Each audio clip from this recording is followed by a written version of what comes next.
The chill of early November in Warwick, New York, never quite left the stones of the administrative buildings.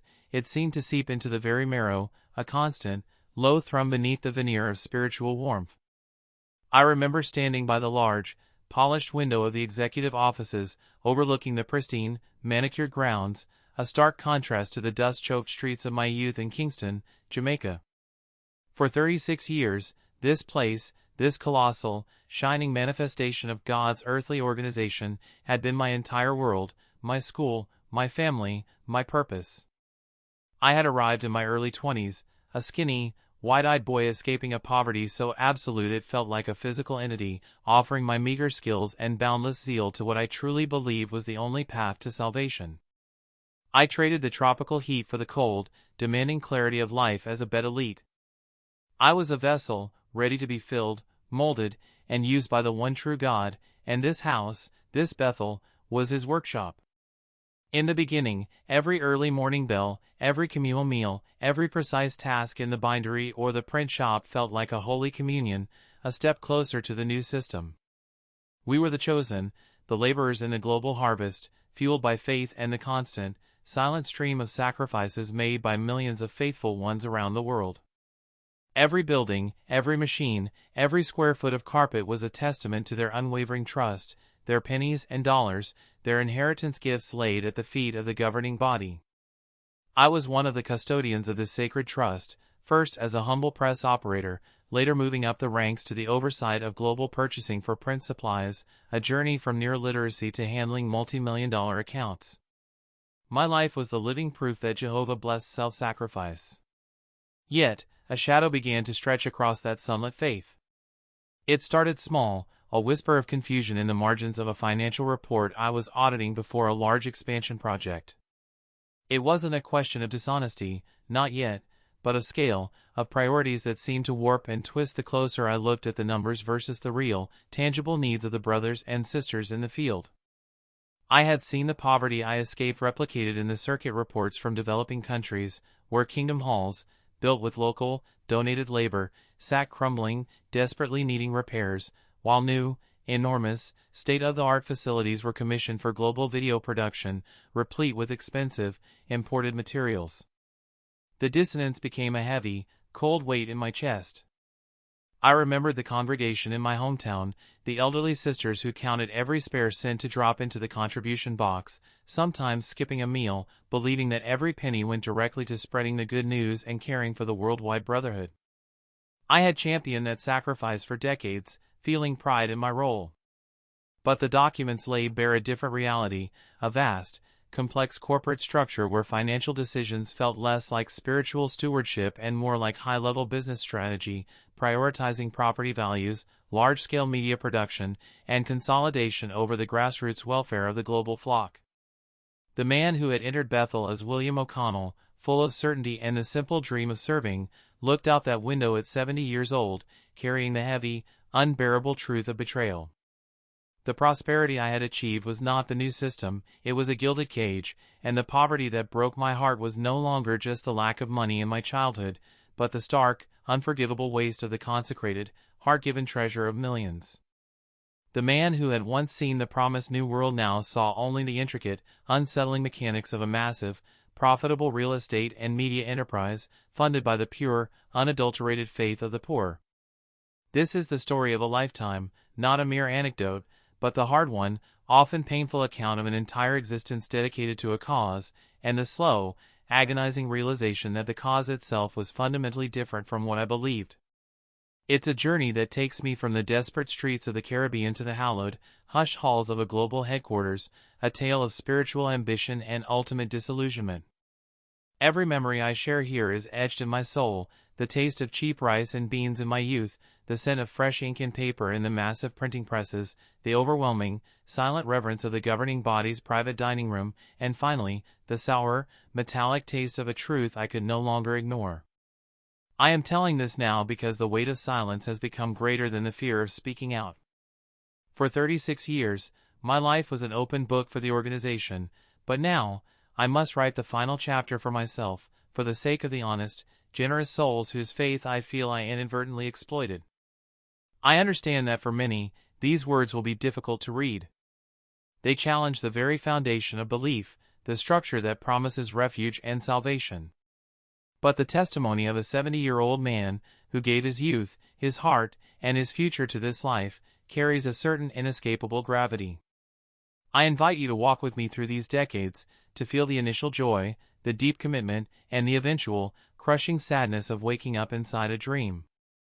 The details I will share are not pulled from hearsay, they are from the ledgers I balanced, the meetings I attended, and the instructions I personally executed. This isn't anger speaking, it is sorrow seeking to be understood. Before we dive deeper into the chapters of my life, I have a simple request. If this story touches you, if it resonates with a question you've carried, or if you simply appreciate the courage it took to share it, please take a moment to engage. Subscribe to my channel, not for numbers, but so this story can reach others who might need to hear it. Give the video a like, it helps YouTube understand that this content matters. And most importantly, please comment below and let me know the name of the city you are watching from. Knowing where these words land, across the globe, reminds me that I am no longer alone, that this conversation is vital. Your city name in the comments will be a small beacon, showing me the global reach of this shared human experience. Now, let us begin the true account of William O'Connell. I was born into a cinder block home that barely stood against the constant, damp heat of the Jamaican coast, a place where poverty was not an absence of money, but a presence of constant, grinding lack. My earliest memories are of the oppressive, sticky air and the smell of wood smoke from the outdoor cooking fire. My father, a dock worker, struggled daily against the overwhelming tide of need, his hands calloused and his spirit weary. We were a family unit defined by scarcity. When the two elegantly dressed missionaries, a young couple from the United States with clean shirts and an air of quiet, confident certainty, knocked on our door, they didn't just bring a book, they brought the promise of escape, a shining, vivid world beyond the squalor. My parents, desperate for a foothold, embraced the message of the kingdom with the fervor of the newly saved. For them, Armageddon was not a distant theological concept, it was the next hurricane, the next illness, the next paycheck that didn't arrive. The new world they described, a perfect earth free of sickness, hunger, and oppression, was tangible, a place they could finally rest their worn bodies. I, too, was swept up in the beautiful simplicity of the message. The sheer, overwhelming order of the organization, everything neat, every answer in its place, every step of life preordained by heavenly direction, was a balm to a boy who had known only the chaos of the streets. I found dignity in wearing a clean, pressed shirt to the meetings, a profound sense of self-worth in being entrusted to carry a book bag, even if the books weren't mine. The congregation became my real family, a community of diverse people united by a singular, powerful hope. We spent our evenings and weekends knocking on doors, sharing the printed word, and building a network of mutual support. I learned to speak in public, my Jamaican accent softening under the pressure of proper elocution training for the theocratic ministry school. I was baptized at 16 in the cold, clear waters of the bay, marking a commitment that felt like stepping over a threshold into a new, purposeful existence. My focus became singular, full-time service. No higher education, no worldly career ambitions, just the straight path toward what was then the pinnacle of service, the global headquarters. My opportunity came through a visiting circuit overseer, Brother Alistair. He was a kind, severe man from the British branch office, who noticed my meticulous nature and tireless service. He planted the idea of beadle service in my young mind like a sacred seed. "William," he said, his voice a low rumble, "the greatest need is at the heart of the organization. Think of the millions of publications you could help produce. The image of the enormous, spotless factory, the silent, dedicated army of workers, and the direct, vital involvement in the organization's mission captivated me. I saw it not as a job, but as the ultimate sacrifice, the complete and total divestment of myself for God's will. The application process was lengthy and intense, a spiritual vetting that probed every corner of my life. I was asked about my cleanliness, my obedience, my spiritual goals, and my willingness to forego all personal ambitions. I signed the vow of poverty gladly, relinquishing any right to a salary or worldly retirement, convinced that God Himself was my provider and my future was secure in His hands. At 23, with a small, worn suitcase and a heart bursting with evangelical zeal, I boarded a plane for the first time in my life, bound for the U.S. branch, the largest printer of Bibles and Bible-based literature in the world. I was leading behind this struggle for daily bread, exchanging it for a life dedicated to the spiritual food of millions. Landing in the concrete jungle of New York was a dizzying culture shock, but the moment I stepped onto the Bethel complex grounds, a sense of immediate, profound peace washed over me. It was an island of order and quiet reverence in the middle of a chaotic world. The grounds were immaculate, the buildings grand and efficient, and the residents, the Bethel family, were the cleanest, most disciplined, and most focused people I had ever met. This was the place where God's will was being done, the physical engine of the worldwide work. I was assigned to the printing press, the pulsating heart of the operation. The sheer volume of paper moving through those machines, the deafening roar, the smell of the massive ink vats, it was overwhelming, but also exhilarating. We were producing, in multiple languages, the literature that would feed the world, that would usher in the new system. I started with the most basic tasks, cleaning the rollers and loading the huge paper reels. I learned fast, absorbing the mechanics and the process with every hour, driven by the belief that every magazine that rolled off that line was a life-saving tool, purchased by the sacrificial generosity of the global brotherhood. My compensation was a small monthly stipend, enough for toothpaste and the occasional treat, but my true reward was the room, the board, the medical care, and the deep, pervasive sense of being needed by God Himself. I wrote home often, detailing the efficiency, the brotherly love, and the sacred nature of my work.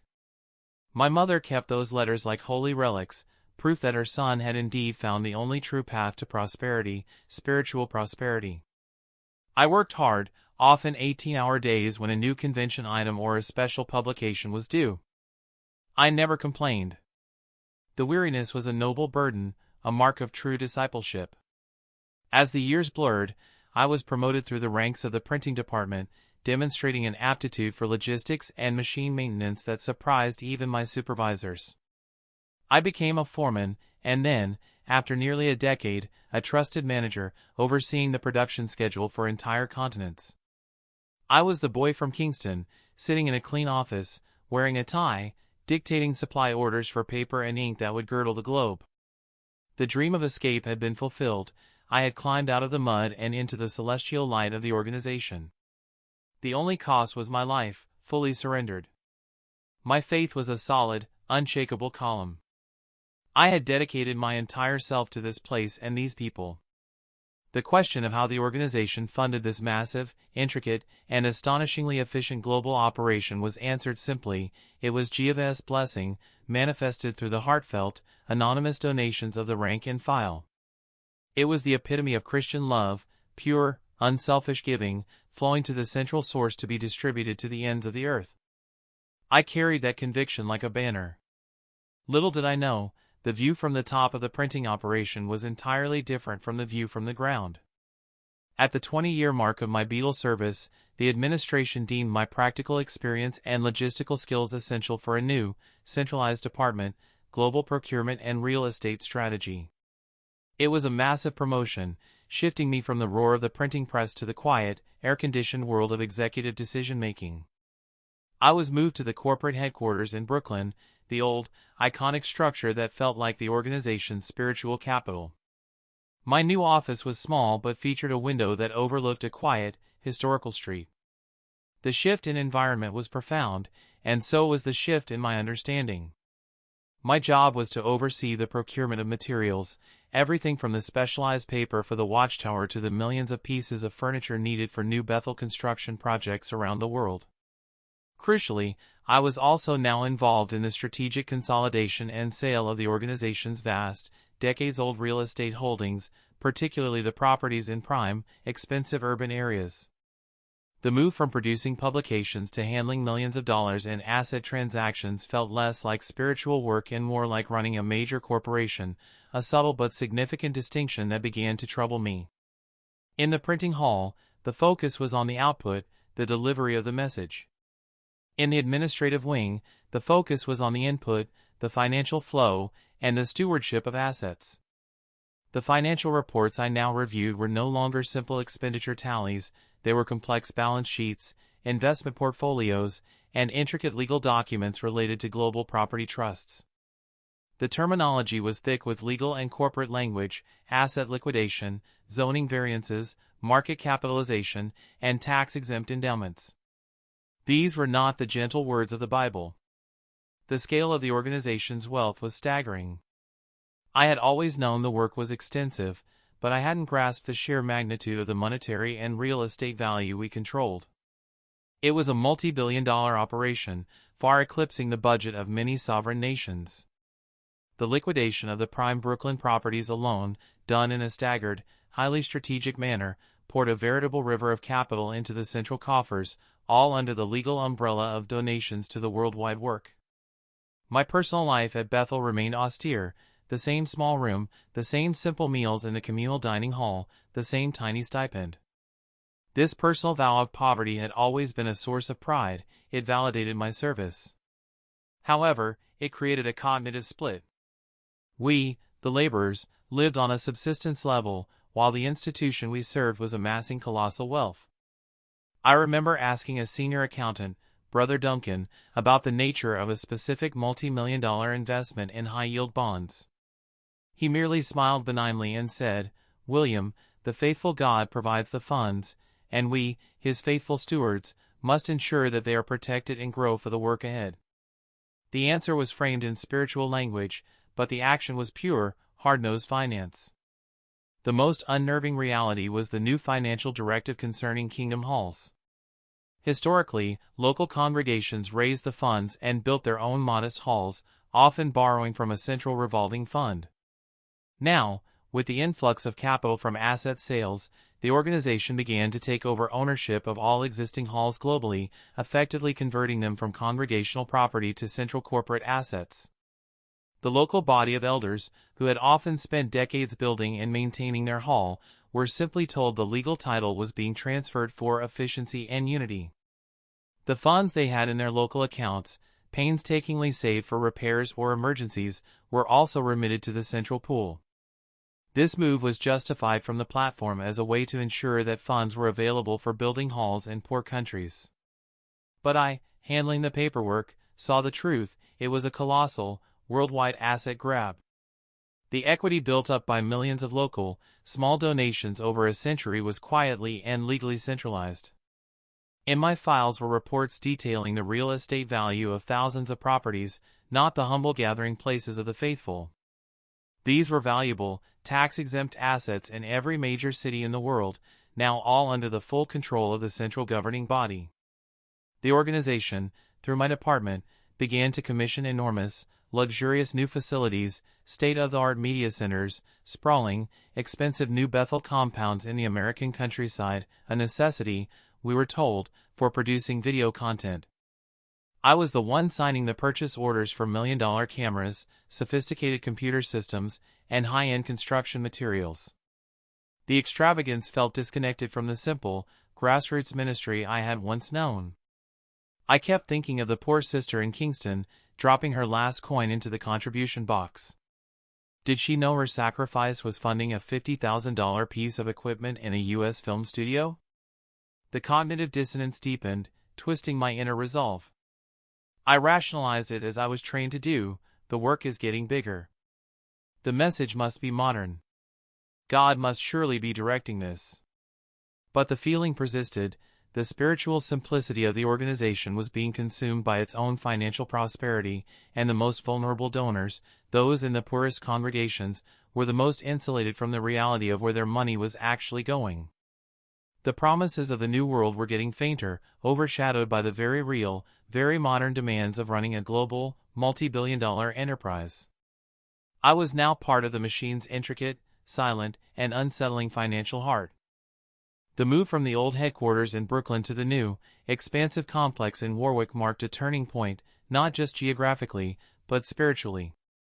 I was heavily involved in the logistics of the move, working 12-hour days alongside hundreds of other Bethelites, but the atmosphere was different. The move was publicly hailed as a sign of divine expansion, a necessity for a growing worldwide work. In the back offices, however, it was a massive, calculated real estate play, timed perfectly to capitalize on the soaring property values of the Brooklyn market. The sale of the old properties was handled with corporate precision, the kind of aggressive financial maneuvering that would be lauded on Wall Street. The organization's legal teams were masters of leveraging tax-exempt status and executing complex property transactions. We generated hundreds of millions of dollars, a staggering sum. And yet, almost immediately, the tone from the top shifted dramatically toward the need for more donations.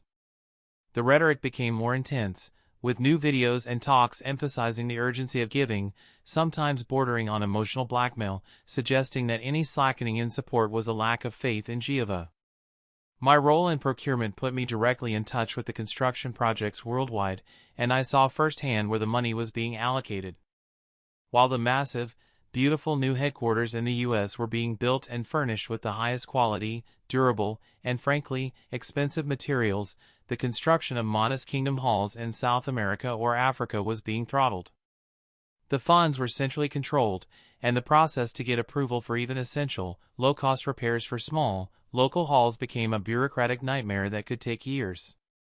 I vividly recall a report from a branch office in a struggling African nation detailing how the local brothers were meeting under a leaky, mold-infested tent because their simple, local hall had been deemed non-essential for reconstruction, while the central focus was on completing the sprawling new media center. The local brothers had even raised most of the initial repair money themselves before the centralizing of funds. Seeing that report, and then signing off on a $500,000 order for soundproofing material for the Warwick studio the next day, was a moment that etched itself into my memory, a clear, undeniable contradiction. The transparency that had once been a hallmark of the organization began to erode. In the old days, local congregations received detailed financial reports, allowing them to see exactly where their local contributions were going. With the new system, all funds were sent to the central branch, and the local congregation merely received a simplified statement showing their remittance, with no detail on how the central entity was spending the bulk of the worldwide contributions. The financial operation became a closed, opaque box, managed by a select few. The concept of the vow of poverty also took on a new, bitter irony.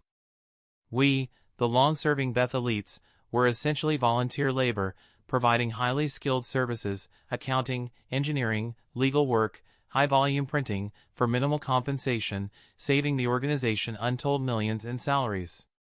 Many of us, myself included, were now in our later years, possessing no retirement fund, no personal savings, and no real-world career trajectory outside the organization. Our prosperity was spiritual, while the organization's prosperity was tangible, financial, and legally protected. The pressure on the rank and file to give also intensified. New giving methods were introduced, encouraging people to include the organization in their wills, to donate stocks and bonds, and to make planned giving arrangements. The focus was less on the small, spontaneous coin of the poor widow and more on leveraging the wealth of the middle and upper class. The irony was devastating. The organization, which preached a constant message of the end of the system and the worthlessness of material wealth, was systematically and aggressively accumulating that very same wealth, securing it in complex, perpetual endowments. I was once involved in an appraisal of a smaller, older Beetle property that was set for sale. An elderly couple, pioneers who had lived and served there for decades, were being reassigned to a new facility hundreds of miles away. They were told it was for efficiency. Their faces, a mixture of sad obedience and confusion, stayed with me. That property, which had been their home and ministry base, was sold to a private developer for many times the initial purchase price, and the profit was simply absorbed into the central fund.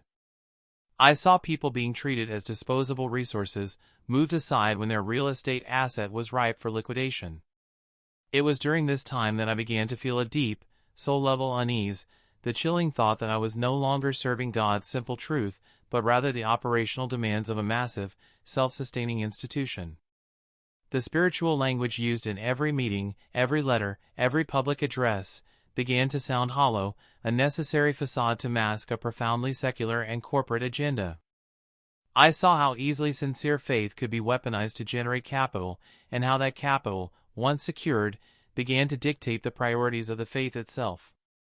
I started to keep my own quiet, meticulous records, cross-referencing public statements about the use of funds with the internal budgets and purchasing orders that passed over my desk.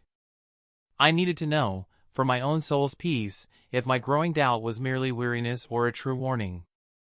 I found little comfort.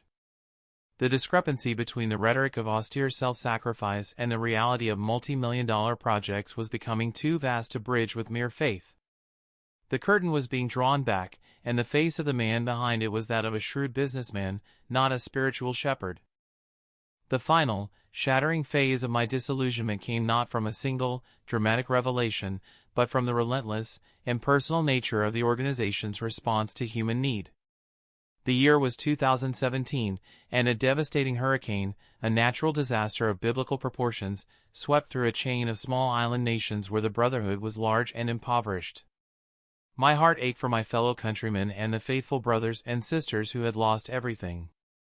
This was the moment, I thought, for the vast financial resources I knew the organization possessed to shine, to demonstrate the true Christian love and care for our own family. My department was immediately involved in coordinating the relief effort logistics. Initially, it was a surge of genuine compassion, ordering containers of food, water, and basic medical supplies. But quickly, the process was subsumed by the familiar, cold logic of budget and control. The primary focus was placed on the speedy repair of Kingdom halls, not on the immediate, desperate housing and medical needs of the individual members. We were instructed to only fund materials for structural repairs to the meeting places, and relief for the brothers' homes and personal needs was to be handled through local congregations, who, I knew, had already sent most of their funds to the central branch. The disconnect was agonizing. I received desperate reports from local elders detailing brothers sleeping in tents, children without clean water, and the elderly needing immediate, basic medical attention. Yet, the main office directive was unyielding: prioritize Kingdom Hall restoration. These are assets of the organization, and their repair maintains the local structure. Individual family needs are secondary to the preservation of the sacred infrastructure. The Kingdom Hall, the building itself, was valued more highly than the lives of the faithful who had funded it with their sacrifice. The organization, sitting on hundreds of millions in liquid assets from property sales, allocated only a fraction of what was genuinely needed for the disaster. When a third-party non-governmental organization offered a large, unconditional donation of construction materials specifically for private home reconstruction for the victims, the offer was politely but firmly refused by the legal department. The reason? Accepting outside donations for anything other than worldwide work might complicate the organization's tax-exempt status and control over the funds. The opportunity to help hundreds of struggling families was sacrificed on the altar of corporate legal structure.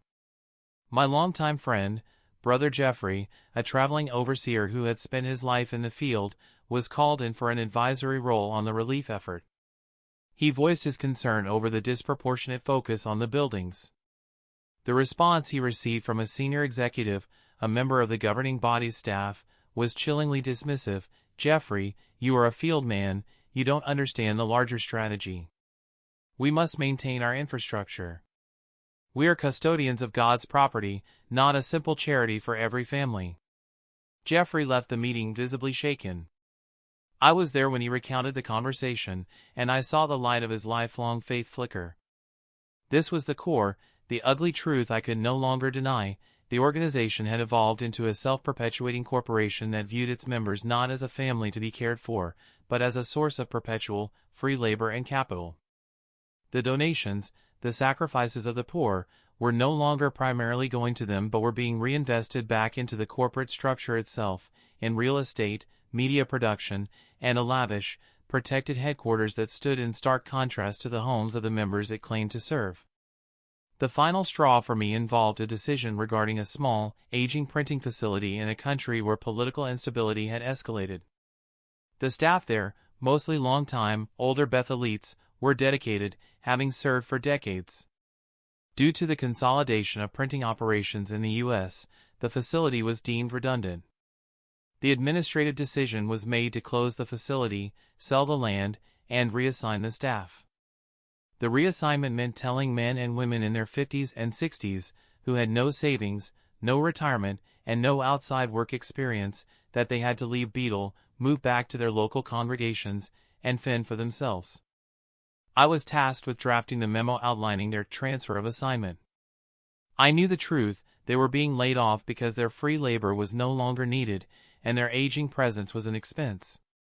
Their life savings, their faith, and their commitment were being liquidated along with the printing equipment. I saw the human cost of the poverty vow in its most brutal form. The organization had consumed their entire lives and then simply discarded them without a second thought, armed with only a few $100s in severance and a letter of recommendation. That night, alone in my small room, the weight of the realization crushed me. I was part of a system that was financially prosperous but spiritually bankrupt. I saw the organization not as Jehovah's Channel, but as a clever, ruthlessly efficient legal entity that had mastered the art of extracting maximum value from sincere faith. I could no longer, in good conscience, facilitate the sale of assets generated by the sacrifice of the faithful, knowing the cold, hard reality of how those funds were being prioritized. My 36 years of service suddenly felt like 36 years of enabling a grand, unforgivable deceit. I began to plan my exit, a terrifying, silent rebellion in the heart of the kingdom. Leading Bethel, after 36 years, is not like leading a job. It is like abandoning a religious order, severing every tie, and stepping off the only planet you have ever known. At 59, I knew I was giving up my only home, my identity, and the only social safety net I possessed. I had no worldly skills that translated easily into a modern resume, no financial savings, and a brain saturated with theocratic directives.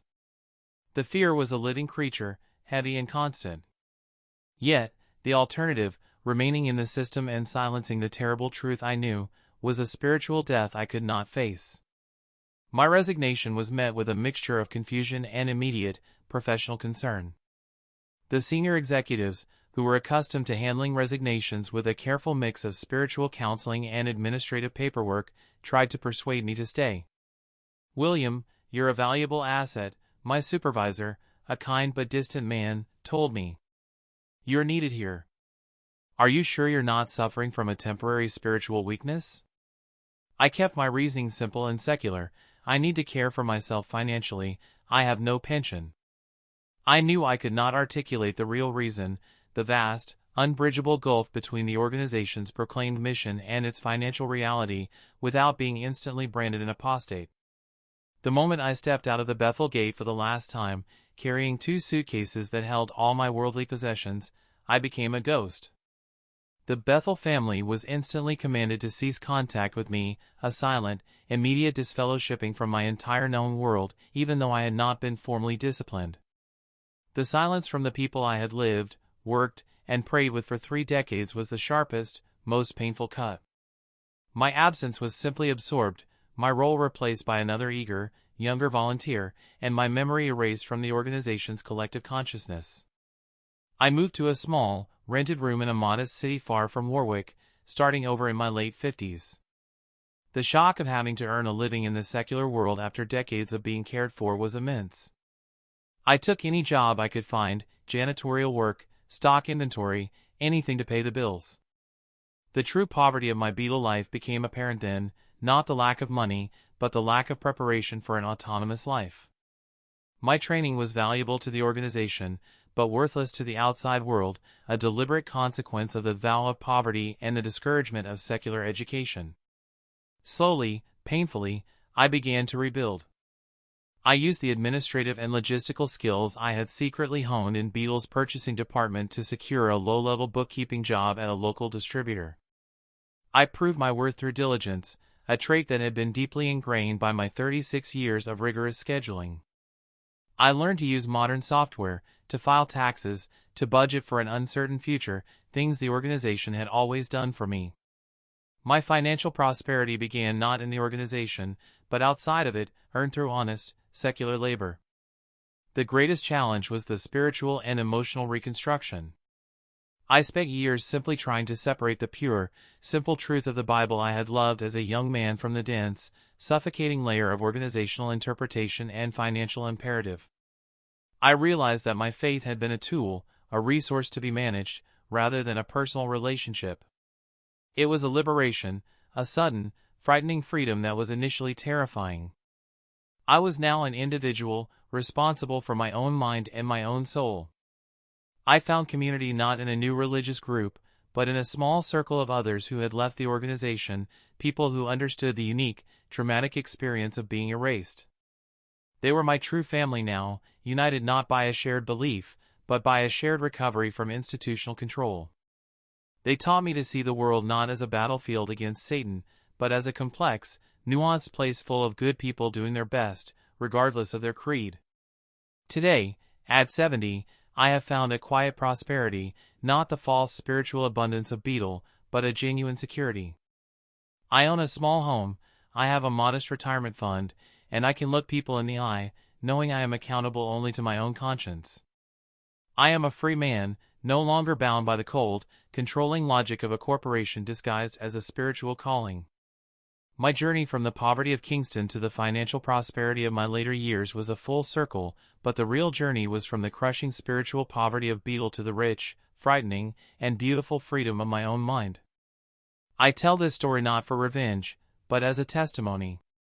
The little boy who escaped the slums to serve what he thought was God's pure organization eventually became the old man who had to escape the prosperity of that organization to find true, uncompromised integrity. The irony is the cruelest element of the tale. The true cost of my service was not the poverty I vowed to embrace, but the integrity I was almost forced to abandon. The donations of the poor built an empire, and the purity of their faith was the raw material it consumed. And so, my story ends not with a bang, but with a quiet, certain understanding. The journey from the desperate streets of Kingston, full of youthful hope, to the administrative center of a global movement, full of aged disillusionment, taught me a painful, indelible lesson. The greatest dangers to faith are often found not in the world outside, but in the institutional heart of the sanctuary itself. For 36 years, I walked on sacred ground, or so I believed, only to discover that the soil was rich with financial strategy and corporate self-preservation, fertilized by the unconditional love and sacrifice of millions of ordinary people. The most precious gift the faithful gave was not their money, but their unquestioning trust, and I saw how that trust was systematically leveraged to build a massive, complex, and opaque financial engine. My aim in sharing this intimate history is simple: to honor the sincerity of that giving. I know the hearts of the millions who still contribute, the retired sisters who budget their medicine money, the struggling families who pass up a necessity to put a few dollars in the contribution box. They do it out of a pure love for God and a genuine belief that every cent is going directly to the spiritual and material aid of their global family. It pains me that my own work for decades was part of the mechanism that obscured the reality of those funds' usage, prioritizing the construction of lavish facilities and the consolidation of global assets over the basic human needs of the most vulnerable members of the flock. If I could speak to that wide-eyed young man who boarded the plane in Jamaica, I would tell him that true service does not require a vow of poverty to an organization, but a vow of integrity to oneself. The most important spiritual property you possess is your conscience, and no structure, no matter how grand, is worth the price of sacrificing it. My prosperity now is the peace that comes from knowing I am no longer complicit in the great, silent transaction where the spiritual wealth of the faithful is converted into the material wealth of the few. I have finally found my way home, to a life built on my own two hands and guided by a truth I found not in a publication, but in the quiet, insistent voice of my own liberated soul.